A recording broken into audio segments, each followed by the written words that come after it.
Well, you consider the historical evidence. I'm in my 30s. There are some peers in my age range, most of them older, not liking the influence I'm exerting because the Holy Spirit is speaking to members in the crowd while I'm speaking. Each person getting a piece of their own message and then sitting down together. This is what I heard, and this is how it made sense to me. And then the other person next to them having a piece of what I said. That's how it connected to me, but this is, and the other person saying that it's like the law has come to life.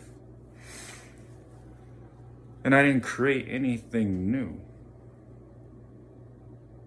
Following my teachings, you technically keep the Sabbath every single day. Everything that the law taught, I never went outside of it, and I still don't. Many will say I'm listening because they can hear.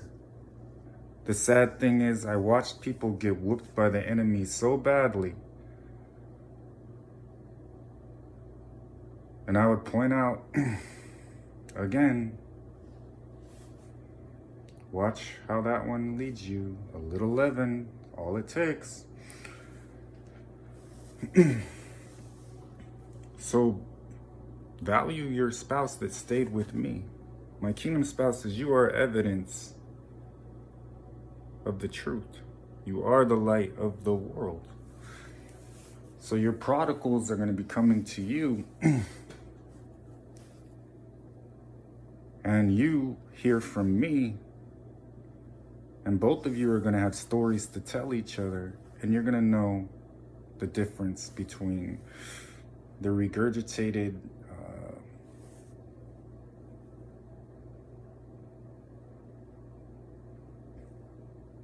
ideas of man versus what happens when Jesus really gets involved in something.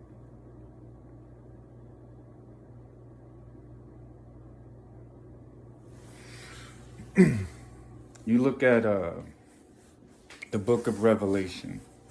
There was a man named Nero that sat on a throne and called himself God. This happened.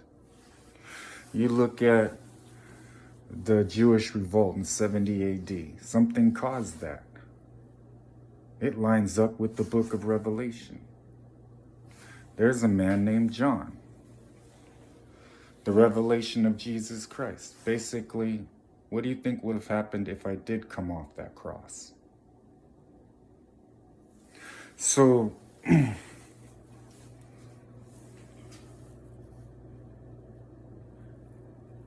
what you're going to be teaching is the Gospels, the truth. I will always go too far.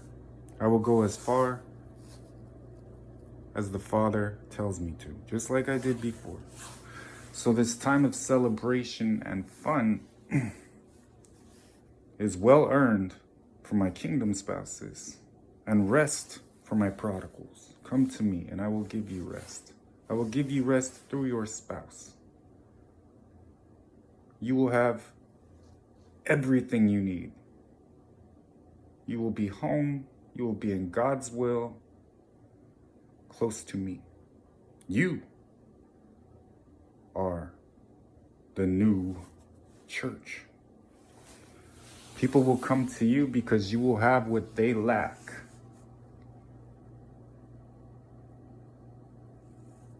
Try and preach to somebody without the Holy Spirit. At this day and time, I am watching the world dissect and have more interest in me and my word than Christians, especially in America. And I'm watching the challenges happen back and forth. What I'm not seeing is anybody saying, you know what?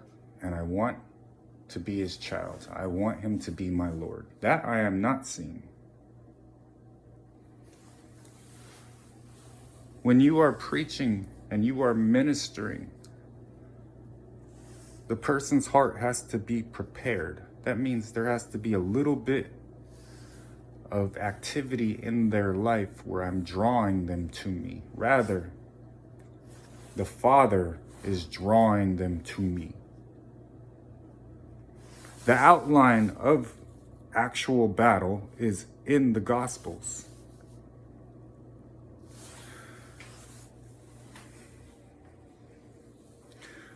For my wife in particular, me and the Father were discussing it. Babe, you're so close to the Father, it's not that the majesty has worn off. You're in the courts of heaven. You're in the throne room of heaven. As long as the respect is there. And most importantly, you're keeping the covenant you made. God's wrath will remain off of you. Slandering my reputation, rejecting me, and all of the things that came with that, especially calling me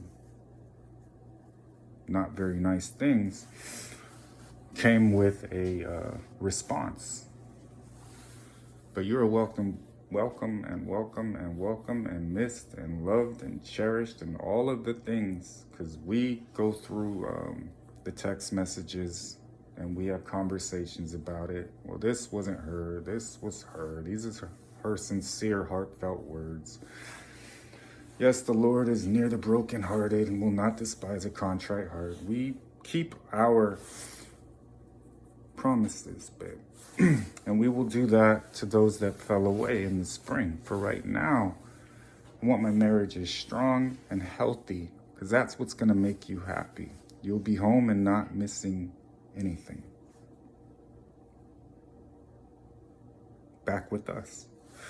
And you prodigals, I'm going to wrap this up because we're soon going to be enjoying our Valentine's Day.